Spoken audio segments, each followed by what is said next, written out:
नमस्कार, मैं अशोक कुमार पांडे और स्वागत है आपका टीसीएच पर। प्रधानमंत्री महोदय विदेश गए हुए हैं, विदेशों की यात्रा पर गए हुए हैं, 5 मुल्कों की यात्रा पर गए हुए हैं। नीदरलैंड में नीदरलैंड के प्रधानमंत्री ने प्रेस कॉन्फ्रेंस में कह दिया कि भारत के अंदर अल्पसंख्यकों पर दबाव है, यानी मानव अधिकारों को लेकर, ह्यूमन राइट्स को लेकर उन्होंने प्रेस कॉन्फ्रेंस में सवाल उठा दिया। जिसके बाद आपने देखा कि किस तरह से विदेश मंत्रालय ने कहा कि नीदरलैंड के प्रधानमंत्री ने जो कहा वो लैक ऑफ नॉलेज की वजह से हुआ, क्योंकि उनको भारत के बारे में ज्ञान नहीं है। चलिए मान लिया, निपट गया वो। लेकिन उसके बाद नॉर्वे में जो हुआ वो अजीबो गरीब था। प्रधानमंत्री महोदय प्रेस ब्रीफिंग कर रहे थे। ये एक रवायत है कि जब भी एक देश का प्रधानमंत्री दूसरे देश में जाता है तो पत्रकारों के सामने प्रेस ब्रीफिंग करता है। किस उद्देश्य से आया है, क्या वहां उसको करना है, और सारी चीजों पर बात करता है। प्रधानमंत्री ने कहा कि 43 साल बाद इंडिया का कोई प्राइम मिनिस्टर नॉर्वे गया है, वगैरह वगैरह, ये सारी बातें हो गई और अच्छे से हो गई। लेकिन उसके बाद जब एक पत्रकार ने उनसे सवाल पूछा, हेला लेंग नाम की एक पत्रकार ने उनसे सवाल पूछा, तो सवाल का जवाब देने की जगह वो बड़ी तेजी के साथ बाहर निकल गए। अपना जैसे उनको बाहर निकलना था वैसे बाहर निकल गए। Prime Minister Modi, why don't you take some questions from the freest press in the world? अब हेला लिंग ने इसको इशू बना लिया और ये वीडियो बाकायदा अपने ट्विटर पर जारी किया। और एक बार वीडियो ये ट्विटर पर आया, जो आप देख रहे हैं स्क्रीन पर, ये वीडियो एक बार ट्विटर पर आया, उसके बाद से ये वायरल हो गया। अब यहां पर जो प्रधानमंत्री मोदी के समर्थक हैं उनका कहना यह है कि ये प्रेस कॉन्फ्रेंस नहीं थी, ये प्रेस ब्रीफिंग थी। तो मैं आपको सीधे ले चलूंगा, आपकी मेमोरीज को ले चलूंगा अमेरिका में, जहां ट्रंप प्रेस ब्रीफिंग करते हैं, उसके बाद उनसे सवाल पूछा जाता है और वो जवाब देते हैं। नॉर्मली जो प्रेस ब्रीफिंग होती है उसमें सवाल जवाब भी होते हैं, दुनिया भर की रवायत है। लेकिन हमारे नरेंद्र मोदी जी भारत में पत्रकारों को जवाब नहीं देते, तो फिर नॉर्वे में पत्रकारों को क्या जवाब देंगे? इस पर जो हेला लेंग ने कमेंट किया, जो लिखा अपने ट्वीट में, वो ज्यादा खतरनाक था, वो ज्यादा परेशान करने वाला था। उन्होंने कहा कि प्रधानमंत्री मुश्किल सवाल नहीं ले रहे हैं, या कब लेंगे, ये सवाल पूछा, और कहा कि नॉर्वे 180 देशों की सूची में नंबर 1 पर आता है। प्रेस फ्रीडम इंडेक्स के मामले में भारत 157वें पे आता है। और जिन मुल्कों के साथ उन्होंने कंपैरिजन किया वो थे एमिरात्स यानी यूएई, क्यूबा, और इस तरह के मुल्कों के साथ भारत की तुलना की कि हमारे यहां प्रेस के हालात ऐसे हैं। अब देखिए, प्रधानमंत्री ने सवाल का जवाब नहीं दिया, यह बात मुझे भी अच्छी नहीं लगी। सवाल था, सवाल का जवाब दे सकते थे। हमारे प्रधानमंत्री तेज तर्रार हैं, सीधा जवाब कोई 1 लाइन का 2 लाइन का देकर निकल सकते थे। लेकिन यह कहना कि भारत में प्रेस की स्थिति क्यूबा या एमिरात्स जैसी है, यह भी बेकार की बात है। एमिरात्स में जो लोग रहते हैं वो जानते हैं कि किस तरह से वहां बम विस्फोट हुए, और उसका वीडियो बनाकर लोगों ने अपने घर वालों को भेज दिया या फैमिली व्हाट्सएप ग्रुप पर डाल दिया और उनको जेल हो गई। एमिरात्स में कोई फ्री प्रेस नहीं है, कोई अपने मन की पत्रकारिता नहीं करता है, कोई भी सरकार की किसी तरह की आलोचना नहीं कर सकता है। क्यूबा के भी यही हालात है। भारत को वैसा कहना भारत का अपमान है। इस मामले में मैं हेला लेंग से 1 पैसे का भी सहमत नहीं हूं। भारत में हालात कतई दुबई और क्यूबा जैसे नहीं हैं, यूएई और क्यूबा जैसे नहीं हैं। यहां हमारे जैसे हजारों लोग हैं जो लगातार सरकार पर सवाल उठाते हैं। अखबारों में ये सवाल छपते हैं, कारवां जैसी मैगजीन है, वायर जैसी मैगजीन है, और भी बहुत कुछ है। ऐसा नहीं है कि दबाने की कोशिश नहीं की जाती, लेकिन हमारा कानून अभी भी काफी हद तक लोगों के अधिकारों की रक्षा कर लेता है, इसमें कोई दो राय नहीं है। तो उनसे तुलना तो नहीं कर सकते, लेकिन एक बात तो सच है, और वो ये है कि प्रधानमंत्री को प्रधानमंत्री बने 11 साल हो गए, और इस 11 साल में उन्होंने एक बार भी प्रेस कॉन्फ्रेंस नहीं की है।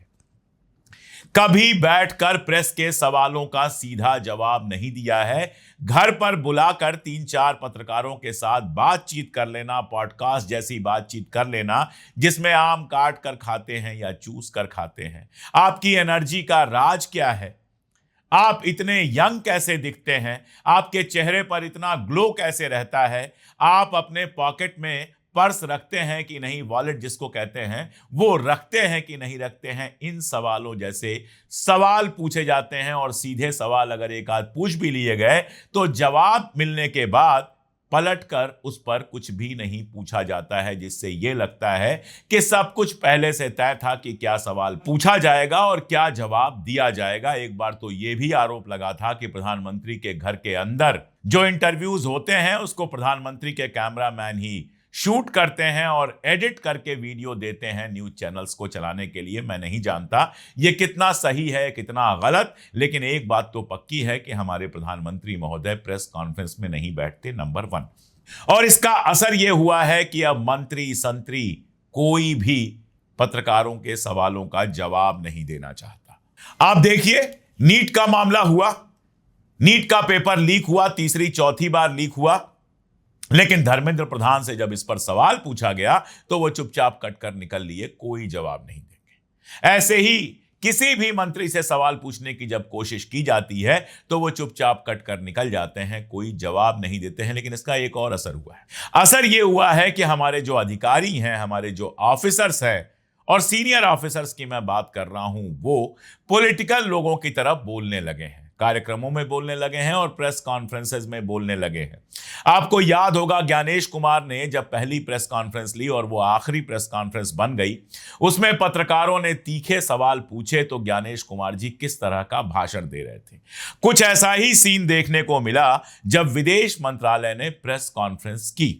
आप देखिए, जब हेला लेंग लिखती हैं तो हेला लंग के ट्वीट को रिट्वीट करके, कोट रिट्वीट करके हमारी जो एम्बेसी है नॉर्वे में, वो लिखती है कि रात को 10:30 बजे नॉर्वे के टाइम से हम एक प्रेस कॉन्फ्रेंस कर रहे हैं और उसमें आप आइए, यानी उन्होंने खुद बुलाया। उस प्रेस कॉन्फ्रेंस में वो गई, वहां पर रणधीर जायसवाल साहब थे और सीबी जॉर्ज साहब थे। सीबी जॉर्ज साहब सेक्रेटरी हैं मिनिस्ट्री ऑफ एक्सटर्नल अफेयर्स में, वेस्ट के यानी पश्चिम के लिए, पश्चिमी जो मुल्क हैं उनके लिए वो सचिव हैं विदेश मंत्रालय के। बहुत बड़े ऑफिसर हैं, छोटे मोटे ऑफिसर नहीं है, बहुत बड़े ऑफिसर हैं।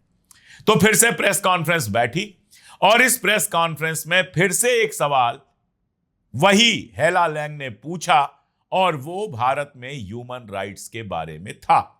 उन्होंने कहा कि नॉर्वे भारत के ऊपर भरोसा क्यों करे या दुनिया भारत के ऊपर भरोसा क्यों करे जब आपके यहां मानवाधिकार का ऐसा हाल है, ह्यूमन राइट्स का ऐसा हाल है। Hi, my name is Hella. I'm come from the Norwegian newspaper Dagsavisen. I am wondering, as we strengthen our partnership, why should we trust you? Can you promise that you will try to stop the human rights violations that goes on in your country? And also, will the Prime Minister start taking critical questions from the Indian press at some point in the future? And also, if possible, I would like you to answer straight away.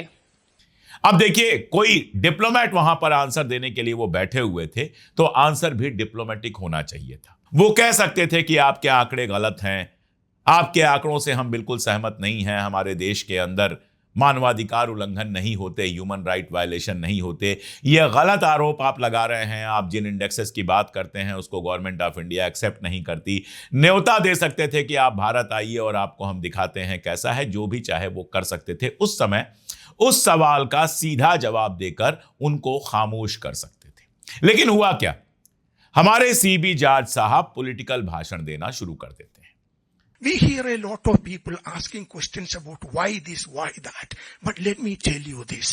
We are 1/6 of the total population of the world, but not 1/6 of the problems of the world. We have a constitution which guarantees the rights of the people, fundamental rights of the people. We have equal rights for the women of our country, which is very important. In 1947, we gave the freedom to vote for our women. Together. 1/6 population हमारे यहां दुनिया की है, लेकिन दुनिया की 1/6 problems हमारे यहां से नहीं है। हम गांधी के देश हैं। अरे भाई, गांधी देश नहीं चला रहे, गांधी को गए 80 साल हो गए और जो अभी सरकार है उसके अंदर के कई लोग गांधी जी के बारे में आपत्तिजनक बातें कह चुके हैं। और आजकल जो कहा जाता है वो पूरी दुनिया में सुनाई देता है। आप ट्वीट करते हैं हिंदी में, उड़िया में, किसी भी भाषा में आप ट्वीट करते हैं, उसको अंग्रेजी में पढ़ा जा सकता है। आप बोलते हैं, उसके सबटाइटल क्रिएट हो जाते हैं अंग्रेजी में, लोग समझ जाते हैं कि आप क्या बोल रहे हैं। अखबार सारे के सारे ऑनलाइन हैं। लोग दुनिया भर का, जैसे हम इंटरनेशनल न्यूज़ कवर करने के लिए दुनिया भर के अखबार पढ़ते हैं, तो दूसरे मुल्कों के लोग भी बड़े आराम से हमारे अखबार पढ़ते हैं और देखते हैं क्या खबरें आ रही हैं। हमारा टीवी चैनल भी देखते हैं वो। आप याद कीजिए, पाकिस्तान के साथ जो आपने ऑपरेशन सिंदूर शुरू किया था, आपके टीवी चैनल्स ने जो तमाशा किया था, कराची पर कब्जा हो गया, लाहौर पर कब्जा हो गया, आसिम मुनीर गिरफ्तार हो गया, शहबाज शरीफ भाग गए, ये सारी जो खबरें आपने चलाई थी, जो जाहिर तौर पर बिल्कुल फेक खबरें थी, वो सारी दुनिया ने सुनी। ऐसा नहीं था कि हिंदी में बोला जा रहा था तो बाकी दुनिया को समझ में नहीं आया, और सारी दुनिया में उसका मजाक उड़ा। ऐसे ही आपके यहाँ लिंचिंग होती है, आपके यहाँ जो वीडियोस आते हैं, उड़ीसा से एक वीडियोस आते हैं, यूपी से कभी वीडियो आता है, कभी बिहार से आता है, देश के अलग अलग कोनों से वीडियो आते हैं जिसमें किसी मुसलमान को परेशान किया जा रहा है, किसी दाढ़ी वाले की दाढ़ी नोची जा रही है, उससे जय श्री राम बुलवाया जा रहा है। ये सब बाहर तक जाते हैं। इसलिए लोग जानते हैं जब क्रिसमस के टाइम पर जीसस क्राइस्ट का पुतला तोड़ा जाता है तो यह खबर सारी दुनिया में जाती है। लोग वीडियोस देखते हैं, और वीडियोस देखते हैं तो लोग सवाल पूछते हैं। लोग सवाल पूछेंगे। आप तो बड़ी जगह पर बैठे हैं, इसलिए आपसे एक मुल्क के तौर पर सवाल पूछा जाता है। एक मुल्क के तौर पर आप इंडिया को रिप्रेजेंट करते हैं, आपको जवाब देना होता है। हम भी जब बाहर जाते हैं तो आम लोग जो वहां पर मिलते हैं, जो परिचित होते हैं, वो चिंता जताते हैं कि जिस देश में सारे धर्म के लोग एक साथ मिलजुल कर रहते थे, वहां से ऐसी तस्वीरें क्यों आ रही हैं। हम भी कुछ जवाब देने की कोशिश करते हैं जिससे देश की बदनामी ना हो। आप भी ऐसा ही कोई जवाब दे सकते थे, लेकिन जब आप इस तरह का भाषण देते हैं, इसका मतलब यह होता है कि सवाल का जवाब आपके पास नहीं है। जब आप ये अथॉरिटी दिखाते हैं कि this is my press conference किसी एक व्यक्ति की नहीं होती है। प्रेस कॉन्फ्रेंस में जितने आप इंपॉर्टेंट होते हैं, सामने बैठे पत्रकार भी इंपॉर्टेंट होते हैं। आप कंडक्ट कर रहे हैं प्रेस कॉन्फ्रेंस इसलिए ताकि पत्रकारों के सवालों का जवाब दें। हालांकि हेला लेंग का जो पूरा बिहेवियर था, बार बार सवाल पूछना, इंतजार नहीं करना, उसके बाद उठकर बाहर चले जाना और फिर लौट आना, कहीं ना कहीं यह शंका भी पैदा करता है कि वो भी एक एजेंडा लेकर आई थी, सिर्फ सवाल लेकर नहीं आई थी। 2 साल बाद वो ट्विटर पर एक्टिव हुई हैं, और 2 साल से वो ट्विटर पर एक्टिव नहीं थी। 2 साल बाद इस घटना पर वो ट्विटर पर एक्टिव हुई हैं। मैं नहीं जानता, उनके बारे में बहुत डिटेल्स मुझे नहीं पता है, लेकिन एक पत्रकार के तौर पर उनको सवाल पूछने का हक था, और अगर उस सवाल का सीधा सीधा जवाब मिल जाता तो जाहिर तौर पर वो भी खामोश हो जाती और अगले सवाल आपसे पूछे जाते।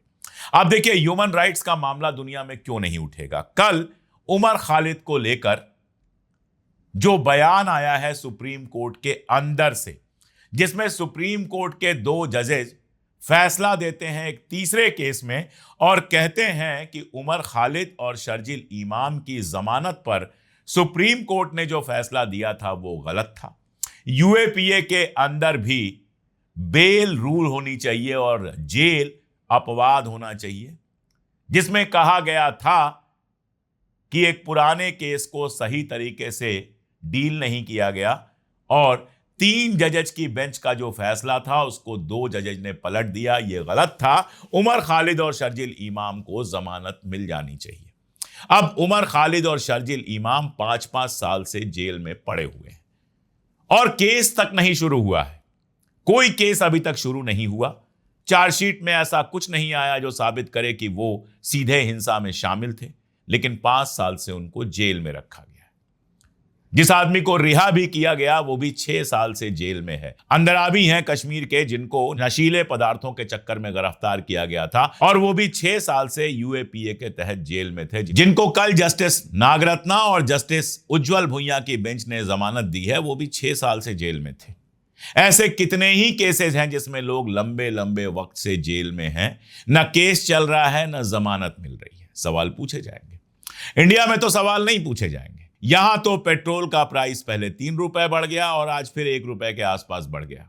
रुपया गिरते गिरते 96.6 पे पहुंच गया, लेकिन हमारे पत्रकार खामोश हैं। हमारे पत्रकार सरकार को ही सही ठहराने पर लगे हुए हैं। लेकिन बाहर के देशों में तो सवाल पूछा जाता है। नॉर्वे तो एक बेहद डेमोक्रेटिक कंट्री है जहां दुनिया भर के सवाल पूछे जाते हैं। मैं वहां गया हूं, हमारे जो मित्र वहां हैं उनसे लंबी बात हुई वहां के पॉलिटिकल सिस्टम पर और बाकी सब पर, और जो उन्होंने बताया उससे मैं हैरान रह गया कि 10 लोगों की आवाज भी वहां सरकार तक पहुंचती है और उस पर सरकार निर्णय ले लेती है। पत्रकार बेहद आजाद हैं वहां पर और सरकार की खुलकर आलोचना करते हैं और उनके खिलाफ कुछ नहीं होता है। तो ऐसी जगह पर आपसे सवाल तो पूछा जाएगा और सवाल का जब आप सीधा जवाब नहीं देंगे तो किरकिरी तो होगी। अब आप देखिए, राहुल गांधी से वो कह रही हैं कि क्या आप मुझे वीडियो इंटरव्यू देंगे, यानी राहुल गांधी से वो सवाल पूछने की बात कर रही हैं। जाहिर है राहुल गांधी को अगर वो इंटरव्यू देंगी तो ये सारी बातें आएंगी। राहुल गांधी आलोचना करेंगे मोदी सरकार की और उसके बाद कहा जाएगा कि देखो दुनिया में हमको बदनाम कर रहे हैं। दुनिया में राहुल गांधी नहीं बदनाम कर सकते, दुनिया में कोई और बदनाम नहीं कर सकता। दुनिया में भारत को बदनाम करने के लिए 2-3 चीजें काफी हैं। यह सवाल काफी है कि आखिर प्रधानमंत्री मोदी किसी भी देश में जाते हैं तो प्रेस कॉन्फ्रेंस क्यों नहीं करते हैं, अपने देश में प्रेस कॉन्फ्रेंस तो नहीं ही करते हैं। इस सवाल से देश की बेइज्जती होती है। जब आपके यहां से लिंचिंग के वीडियो दुनिया भर में देखे जाते हैं तो देश की बेइज्जती होती है। जब क्रिसमस के पहले ईसा मसीह का बुत तोड़ा जाता है तो देश की बेइज्जती होती है। जब ऑनलाइन ट्रॉल्स दुनिया भर की गालियां देते हैं सोशल मीडिया पर तब देश की बेइज्जती होती है। जब कोई महिला यहां पर आती है विदेश की और उसके साथ कोई बेहुरमती होती है, वो उसका वीडियो बनाकर डालती है, तब देश की बेइज्जती होती है। और एक संस्था 4 साल पहले हमें बताती है कि हिंदुस्तान महिलाओं के लिए दुनिया का सबसे खतरनाक मुल्क बन चुका है। जब दुनिया के अखबारों में छपता है कि हिंदुस्तानी रुपया दुनिया में सबसे खराब प्रदर्शन करने वाली करेंसी बन चुका है, तब देश की बेइज्जती होती है। तो देश की बेइज्जती रोकने के लिए सवालों को दबाना काफी नहीं है। जरूरी है कि सवालों का सामना करे सरकार, साफ आकर सामने हमें बताए क्या वो सोचती है।